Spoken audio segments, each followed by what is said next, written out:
एक वर्ग मानवता का दूसरे वर्ग को दबाना चाहता है। Race is a human construct.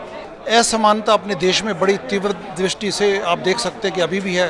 राष्ट्रीय भागीदारी मोर्चा की मांग है कि दिल्ली के अंदर दलित सीएम बनना चाहिए, एक डिप्टी सीएम मुस्लिम समाज से बनना चाहिए और एक ओबीसी से बनना चाहिए। अपने देश में यदि आप भेदभाव की बात करें तो जातिवाद अपने यहाँ सबसे बड़ा रोड़ा है। आज तक की दिल्ली के अंदर कभी भी दलित या मुस्लिम मुख्यमंत्री नहीं बना। तो जब 35% आबादी हमारी है तो फिर 3% वाले लोगों को मुख्यमंत्री क्यों बनाया जाए? सामाजिक न्याय की जड़ें गहरी हो रही है। दिल्ली में एक प्रेस कॉन्फ्रेंस है प्रेस क्लब ऑफ इंडिया में, मेरे कैमरामैन दिखाएंगे। भारतीय लिबरल पार्टी, दलित chief minister, OBC deputy CM और मुस्लिम deputy CM doctor Munish Kumar Raizada हैं। अमेरिका में लंबा इन्होंने काम किया है और दिल्ली में आकर एक पार्टी बनाकर एक काम कर रहे हैं और इन्होंने क्लियर कट कहा है कि हमारी पार्टी में मुख्यमंत्री जो होगा वो शेड्यूल कास्ट कम्युनिटी से होगा, शेड्यूल कास्ट होगा, और डिप्टी सीएम जो होंगे वो ओबीसी से होंगे और एक मुस्लिम भी डिप्टी सीएम होगा। इस तरह की लाइनें बहुत कम लोग खींचने की हिम्मत रखते हैं। क्यों लगा, आप तो अमेरिका में आपने लंबा काम किया, क्यों लगा कि शेड्यूल कास्ट ही सीएम होना चाहिए? देखिए, मेरे जो पिछले 20, 25, 30 सालों के एक्सपीरियंस है सोच के और जो ग्लोबल लेवल पे मैंने चीज़ें देखी हैं, तो मुझे लगता है कि एक वर्ग मानवता का दूसरे वर्ग को दबाना चाहता है। आप रेसिज्म देख लीजिए। Race is a human construct. Race को इस प्रकार से ईजाद किया गया ताकि एक मानवों का एक वर्ग दूसरे वर्ग को दबा सके। असमानता अपने देश में बड़ी तीव्र दृष्टि से आप देख सकते हैं कि अभी भी है। यद्यपि बाबा साहेब आम्बेडकर ने जो संविधान में सबको समानता दी थी और सामाजिक न्याय की एक फाउंडेशन रखी थी, उसके बावजूद भी आप देखते हैं कि इस प्रकार की चीज़ें अभी भी घटित होती हैं। तो सामाजिक न्याय को लेकर मैं हमेशा संजीदा रहा हूँ। As a medical doctor also, जब आप पेशेंट के साथ बातचीत करते हैं, उनको ट्रीट करते हैं, देखते हैं समाज का उठते बैठते हैं, तो हमेशा मुझे ऐसा लगा। अभी लेंगे एक सवाल। डीसी कपिल साहब हैं, एससी समाज से आते हैं, एक मुस्लिम समाज से भी थे, तो जो इन्होंने पोस्टर पर लिखा है वो प्रेस कॉन्फ्रेंस में भी था। क्या लगता है अब इस तरह की लाइनें खींचने की जरूरत है? देखिए, ये राष्ट्रीय भागीदारी मोर्चे ने 30 जून को आवाज़ उठाई थी और रायजादा जी को उस फंक्शन के अंदर हमने बुलाया था और हमने तमाम पॉलिटिकल पार्टी, जो छोटी छोटी पार्टियां हैं, इनसे ये आग्रह किया था कि आप लोग एक एक दो दो विधानसभाओं को अपनी भागीदारी ले करके दिल्ली में एक तीसरे फ्रंट की स्थापना करके पूरी 70 विधानसभाओं पर चुनाव लड़ने की कोशिश करें। इन्होंने उसी लाइन को आगे बढ़ाया है आज, और जो मांग रखी है, ये राष्ट्रीय भागीदारी मोर्चा की मांग है कि दिल्ली के अंदर दलित सीएम बनना चाहिए, एक डिप्टी सीएम मुस्लिम समाज से बनना चाहिए और एक ओबीसी से बनना चाहिए।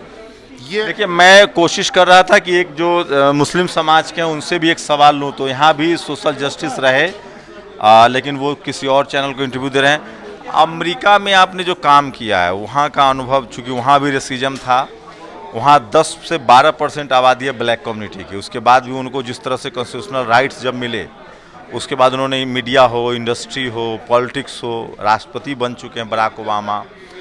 भारत में क्या लग रहा है, कॉन्स्टिट्यूशनली बहुत ज़्यादा राइट्स है, उसके बाद भी कहाँ कमी रह गई कि यहाँ की जो 90% आबादी है, जो SC ST OBC है, उसका जो राइट्स है, खासकर जो आप media, judiciary, bureaucracy, college, university, इसमें रिप्रेजेंटेशन नहीं होती। देखिए, अमेरिका में ब्लैक्स की पॉपुलेशन लगभग 15% है, 15 से 20%, और वहाँ पे आपको जो नस्लवाद है वो बड़े ज्वलंत ढंग से, बड़े मतलब खुलेआम आपको दिखता है वहाँ पे। यद्यपि कॉन्स्टिट्यूशन सबके लिए बराबर है। अपने देश में यदि आप भेदभाव की बात करें तो जातिवाद अपने यहाँ सबसे बड़ा रोड़ा है।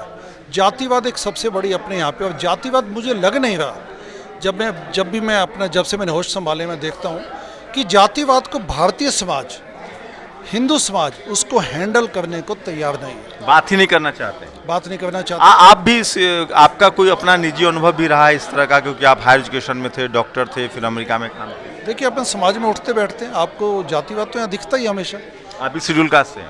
मैं शेड्यूल कास्ट से नहीं हूँ, लेकिन मुझे दिखता है कि किस प्रकार से शेड्यूल। आप जनरल कैटेगरी से हैं? मैं जनरल कैटेगरी से, जी। लेकिन आप महसूस करते हैं कि कास्टिज्म खत्म होना चाहिए? बिल्कुल खत्म होना चाहिए। जब तक जातिवाद से अपन नहीं लड़ेंगे, जब तक जातिवाद को खत्म नहीं करेंगे, तब तक जो बाबा साहेब ने अपने को दिया था, एक अवधारणा दी थी कि रिजर्वेशन और एक समानता आनी चाहिए, उससे हम कभी नहीं लड़ पाएंगे। जब तक आप जातिवाद को सच्चे ढंग से, मतलब दोनों पक्षों को बैठना पड़ेगा और इसको लड़ना पड़ेगा, और दिलों की जो खटाइयाँ हैं, दिलों की जो दूरी है, उसको ख़त्म करना पड़ेगा। जब तक हम लड़ेंगे नहीं तब तक खत्म नहीं। डॉक्टर मुनीस साहब कैसे देखते हैं जो जनरल कैटेगरी के लोग हैं वो इस चीज़ को एक्सेप्ट ही नहीं कर रहे हैं कि कास्टिज्म है, क्योंकि आपका तो विरोध बहुत ज़्यादा वहीं हो जाएगा। बिल्कुल है, मैं मानता हूँ, देखते भी हैं, रोज़ देखते हैं आप, जो आपके घर में आके सर्विसेज देते हैं, जिस समाज से लोग आके देखते हैं, हमारा व्यवहार अभी भी उनके प्रति वैसे ही। हम चाहते हैं कि चपाती ऊपर से दी जाए, खाने की चीज़ ऊपर से दी जाए।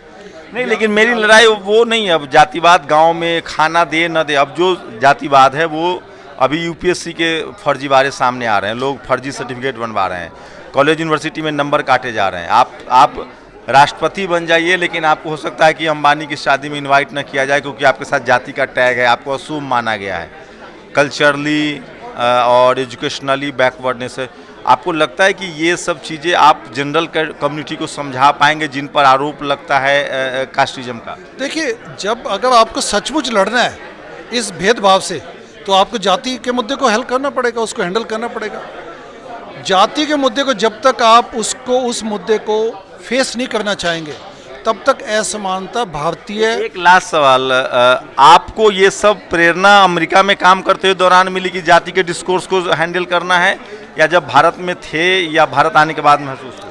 मुझे हमेशा से लगा था, लेकिन अमेरिका जाके भी मैंने जिस प्रकार से देखा, तो मुझे लगा कि भारत में जब वापस आया तो मुझे लगा कि इस पर बड़ी तीव्रता से काम करने की आवश्यकता है। तो ये 20-25 सालों से जो एक्सपीरियंस आपके दिमाग में थे, जब आप पॉलिटिकल पार्टी बना के देश की सेवा करना चाहते हो, तो आपको लगता है कि अच्छा मुद्दा है, इसको उठाया जाए, इसको आगे बढ़ाया जाए। कपिल साहब, आप एससी कम्युनिटी से हैं, आप भरोसा करेंगे एक जनरल कम्युनिटी का आदमी इस तरह का इनिशिएटिव ले रहा है? देखिए, भरोसा तो कहीं ना कहीं करना पड़ेगा, और मेरा तो मानना ये है कि ये किसी एक पार्टी के करने से नहीं होगा। कोई भी पार्टी आज की तारीख में, देखिए 4 पार्टियां राष्ट्रीय पार्टियां हैं दिल्ली में। भाजपा राष्ट्रीय पार्टी है, कांग्रेस राष्ट्रीय पार्टी है, आम आदमी पार्टी राष्ट्रीय पार्टी है, बसपा भी राष्ट्रीय पार्टी है। 4 पार्टियों के मैदान में होते हुए कोई नई पार्टी इस मुद्दे को लेकर के सफलता अकेली नहीं प्राप्त कर सकती। हाँ, ये सबके लिए, दिल्ली के लिए एक नया मुद्दा अवश्य है। इसलिए नया मुद्दा है कि जब से दिल्ली में मुख्यमंत्री बनने शुरू हुए, ओबीसी समाज के 2 बार मुख्यमंत्री बन चुके हैं, चौधरी ब्रह्म प्रकाश बन चुके हैं, साहब सिंह वर्मा जी बन चुके हैं, जनरल के रहे हैं, ब्राह्मण रहे हैं, बनिया रहे हैं, लेकिन आज तक की दिल्ली के अंदर कभी भी दलित या मुस्लिम मुख्यमंत्री नहीं बना। आबादी के हिसाब से और भागीदारी के हिसाब से अगर हम देखें तो वास्तव में 35% आबादी तो दलित और मुस्लिम की है दिल्ली के अंदर। तो जब 35% आबादी हमारी है, तो फिर 3% वाले लोगों को मुख्यमंत्री क्यों बनाया जाए? ये आवाज़ हमने उठाई है, राष्ट्रीय भागीदारी मोर्चे ने इस आवाज़ को उठाया है, और इस भारतीय लिबरल पार्टी ने उसको आगे बढ़ाने का काम किया। इसीलिए इनकी हम प्रेस कॉन्फ्रेंस में आ जाए। तो देखिए, ये बता रहा हूँ, ये है भारतीय लिबरल पार्टी, और इसमें लिखा हुआ है दलित chief minister, OBC deputy CM, मुस्लिम डिप्टी सीएम। तो भागीदारी की लड़ाई, सोशल जस्टिस की लड़ाई, और जाति के नाम पर जिन लोगों का शोषण हुआ है उनको संवैधानिक अधिकार दिलाने की लड़ाई जो है और तेज हो रही है। और ये पहली एक पॉलिटिकल पार्टी का गठन हुआ है। भविष्य क्या होगा, भविष्य के गर्त भविष्य में है, लेकिन ये तो है कि जाति के नाम पर जिन लोगों को शोषित वंचित रखा गया है, वो अब कम्युनिटी के तौर पे, एक समाज के तौर पे अपने राजनीतिक, सामाजिक, आर्थिक और सांस्कृतिक भागीदारी के लिए वो बड़ा एक पॉलिटिकल पावर बनते हुए दिख रहे हैं। इसलिए अब पार्टियां ऐसी बन रही जो साफ साफ लिख रही है कि हमारा चीफ मिनिस्टर एससी समाज से होगा, डिप्टी सीएम ओबीसी होगा, मुस्लिम होगा, क्योंकि ये तीनों का जो कॉम्बिनेशन है एससी एसटी ओबीसी, वो लगभग इस देश में 90% है। इस राजनीतिक बदलाव को महसूस कीजिए। और मैं फिर कह रहा हूँ, 21वीं सदी डॉक्टर अंबेडकर की सदी होगी। संविधान की चक्की जो है वो महीन पिसती है, और आने वाले समय में जो 90% आबादी है इस देश का एससी एसटी ओबीसी का, उसको media, judiciary, college university, bureaucracy, business, sports, cinema, construction, इन सब में भागीदारी देनी पड़ेगी। और इसी वजह से 2 घंटे से मैं वेट कर रहा था कि इस खबर को आप तक पहुंचाऊं, तो नई लकीर खींची जा रही है, और अब साफ हो गया कि इस देश में एससी एसटी ओबीसी की समझ बढ़ी है। एजुकेशनल बैकवर्डनेस जैसे जैसे उनका ख़त्म होगा, वो अपने संवैधानिक अधिकारों के लिए सजग होंगे। ये बात भी है कि एक जनरल कैटेगरी के आदमी जो हैं, जिनका नाम डॉक्टर मुनीस कुमार रायजादा है, वो इसको इनिशिएटिव को आगे बढ़ा रहे हैं। आप लोग की प्रतिक्रिया बहुत ज़रूरी है। शंभू कुमार सिंह, नेशनल दस्तक, दिल्ली। नेशनल दस्तक की आपसे गुजारिश है कि अगर इसको बचाना चाहते हैं तो नेशनल दस्तक को सब्सक्राइब करने के लिए रेड कलर के सब्सक्राइब बटन को दबाएं, फिर बेल आइकन की घंटी दबाएं। नेशनल दस्तक को बचाने के लिए बहुत ज़रूरी है कि हर खबर को शेयर करें, लाइक करें, कमेंट जरूर करें।